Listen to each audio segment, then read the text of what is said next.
Hello and welcome to Free Mississippi. Today I'm going to be interviewing Grover Norquist. Grover is a leading conservative strategist and the president of Americans for Tax Reform. Grover, thank you for coming along.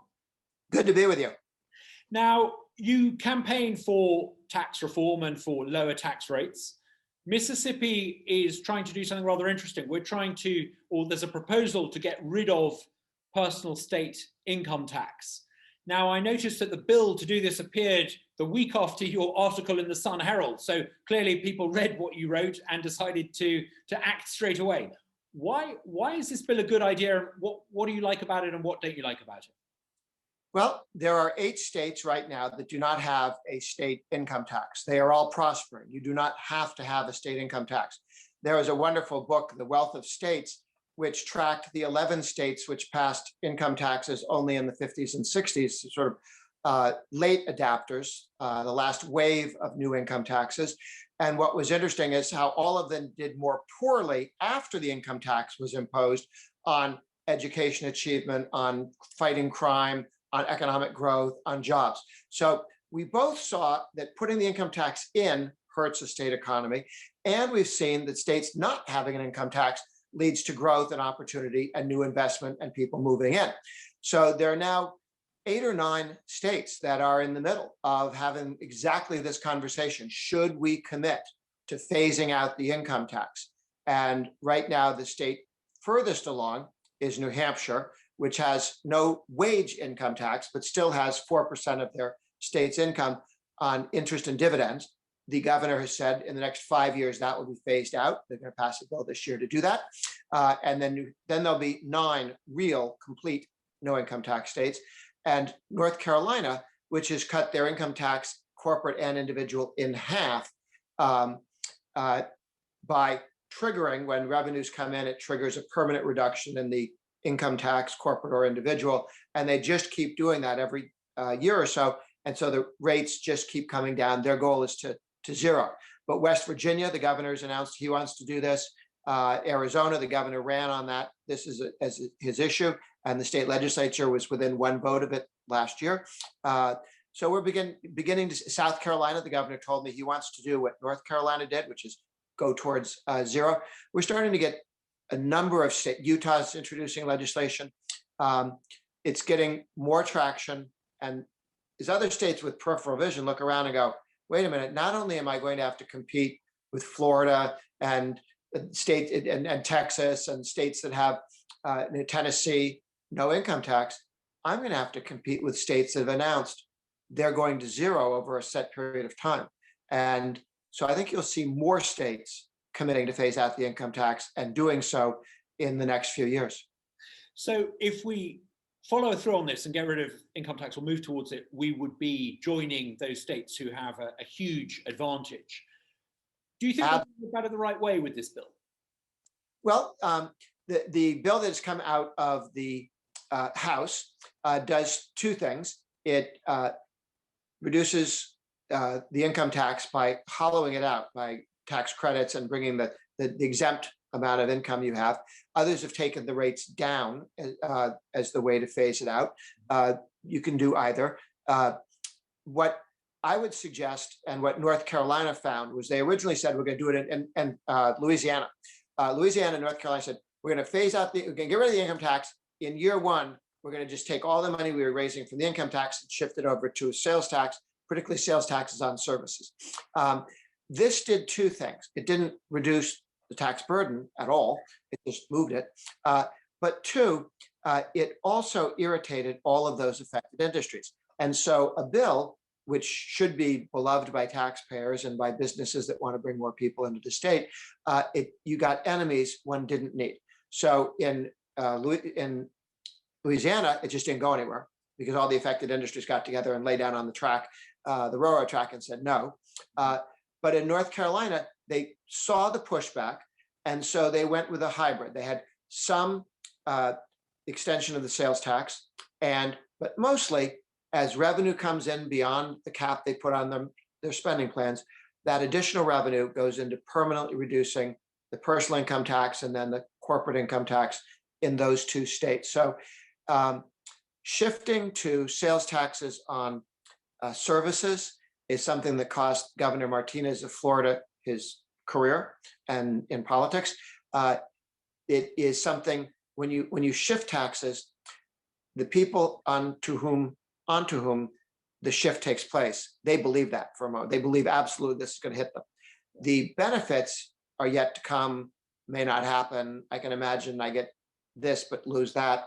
So I would recommend that while you may have some pay-fors in sales taxes, that something that moves just about as fast is to say when revenue comes in above a certain level, that will pay down permanently rate reduction. Announcing you're doing that helps bring jobs and opportunity and investment into the state to begin with, once they know that this is the path people are going to. So I think it's like quitting smoking or something, that once you decide I'm going to do it, that's, I don't know if it's half the battle, but it's a good chunk of the battle.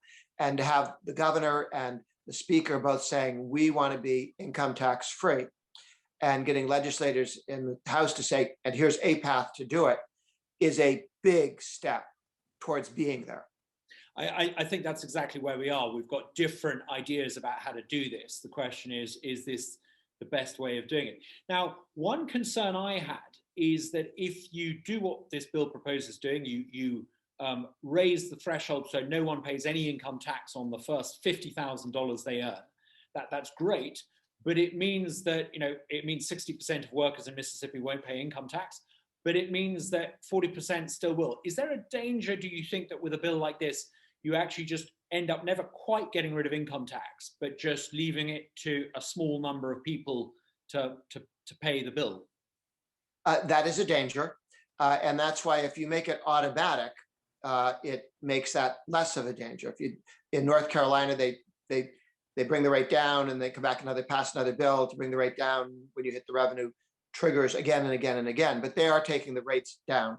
Other states are looking to get to one, Arizona, get to one rate and then take that rate down. So everybody's, the great thing about a flat tax, and zero is a flat tax, that no income tax state is a flat tax state. But I'm originally from Massachusetts. We have a single rate tax, 5.1% in Massachusetts. It's tough to raise that because you have to look everybody in the state in the eye. I'm going to raise everybody's taxes. Then we're all listening. What's this idea about? Or I'm going to cut everybody's taxes. Then we're all listening and appreciative. So single rate tax, once you get to a single rate, it's easier to then phase it out. I guess my advice, just looking at other states, is to the extent that you can take the rates and get them together, you drop some of the lower rates out and bring the higher rates down, get to one rate, and then that phases down. Then everybody's linked in arms and moving forward. Even if this proposal was tax neutral, and it's not, there's actually going to be a slight reduction in tax. Abolishing income tax would be offset by an increase in the sales tax, but it would still be a net reduction. Even if there wasn't a net reduction, I would argue that it's preferable, if you're going to have taxes, to at least put the burden of taxation on consumption rather than income. And I noticed some of my favorite states, like South Dakota, for example, I think their state government's funded entirely through a sales tax, albeit I think it's a 4% one rather than the 9% one we're talking about here in Mississippi. Do you think that it's economically sensible from a free market point of view to make sure that taxation is exclusively, if possible, on consumption and maybe property? If you tax only consumption, it means you're taxing things one time instead of again and again and again. If you tax people when they earn it, when they save it, when they invest it, you're hitting the same dollar more than once. I would argue that taxing consumed income is better than taxing all income because it doesn't discourage investment and savings. But the bigger long-term argument, I believe, is that one tax is better than two taxes, however high it is, because all taxes are raised to the breaking point. The property taxes go up until politicians lose elections, and then they don't go up further. A sales tax go up until politicians are broken by that, and it doesn't go up. So if you have three taxes, property taxes, sales taxes, income taxes, every one of those three taxes moves up to the point where politicians can't raise them anymore because people are angry. And then so they come just below where somebody's going to lose an election. If you have two taxes that are that way, the entire state budget and tax revenue is less than if you have three. I mean, so when you're, you'd rather have two leeches attached to you than three. I mean, one tax hike that was being proposed in our state was an increase in tax on gas. And one of the reasons why we came out against that is, although you could say that is a form of consumption, the problem with gas tax is in a rural area, people can't avoid paying it, and there are lots of rural communities. We also think it's kind of unfair on small businesses. A lot of small self-employed people have to drive a lot. We think hiking up gas tax is not the way to pay for these things. Whereas a sales tax, it's more equitably distributed. And I think that there is a difference. Do you agree with that? Do you think it's preferable to increase sales tax rather than gas tax? Yes, simply because all excise taxes put a incorrect price on whatever you're taxing. Yeah. You make it appear the price is higher than it would normally be. And therefore people are responding to the fake price, not the real price in economic terms. Yeah, now, finally, I'm a huge fan of Ronald Reagan. When I think of the great conservative leaders of my lifetime, I think he and Margaret Thatcher are in a league of their own. He was once famously criticized for being insufficiently free market. And he famously said that if he could get 70 or 80% of what he wanted, he would take it. Do you think there's a slight danger that perhaps in a state like Mississippi, because this bill is not perfect, there's a danger that actually conservatives can't agree, nothing happens, and actually we end up, rather than getting 78% of what we want, we end up with nothing? Do you think that's a danger? That is always a danger. You do not want the perfect to be the enemy of the good. You don't want to settle for less than you can get, but that's the question. What can you get? What is possible given where the votes are? I am all in favor of compromise, properly understood. If I want to go to California from Washington, D.C., and I arrive in Missouri, that's on the way to California. Yeah. I'm not going as far as fast as I want to go, but I'm heading in the right direction.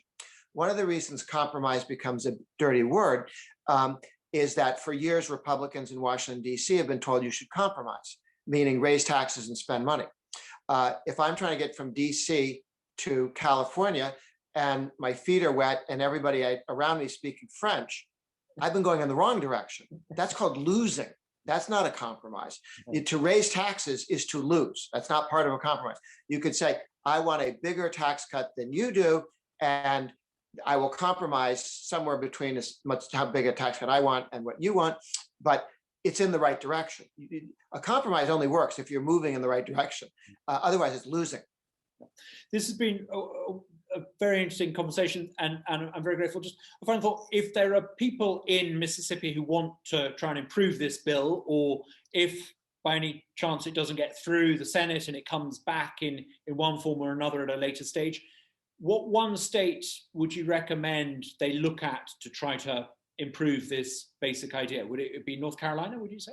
I think North Carolina has over a number of years now shown that it has moved a great distance with and always making progress in the right direction. Mm-hmm. And because there's a trigger, they never get over their ski tips. So the revenue, when it comes in, then you reduce the income tax rates, which brings the revenue down, but not so far down that you have a short-term, temporary deficit or something. So I think that's the best state to watch. That's the one we generally put people in touch with because they also did some pay-fors in sales tax or whatever, but they also found how difficult that was politically. If nobody voted, you could imagine moving things around. But when they're people and you move things around and you put them on certain people's backs, and they don't like that, they become more expensive than they're worth in terms of their political opposition to the reform, if it includes targeting a particular industry or business in general. Grover, thank you so much for your time. One of the things I found really encouraging reading your article in the Sun Herald and generally campaigning on this issue over the past few weeks is that I really do feel the dial is moving here. There has been a breakthrough in opinion.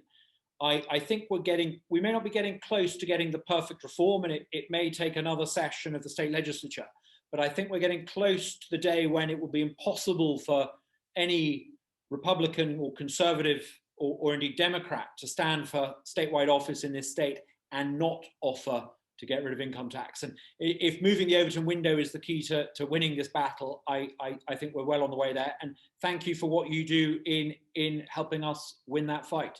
Your article in the newspaper, the support you've been giving those of us fighting this fight is much appreciated. We're very grateful. You have a governor and a speaker both saying they want to go in the same direction. That's half the battle. Yeah, wonderful. Thank you so much.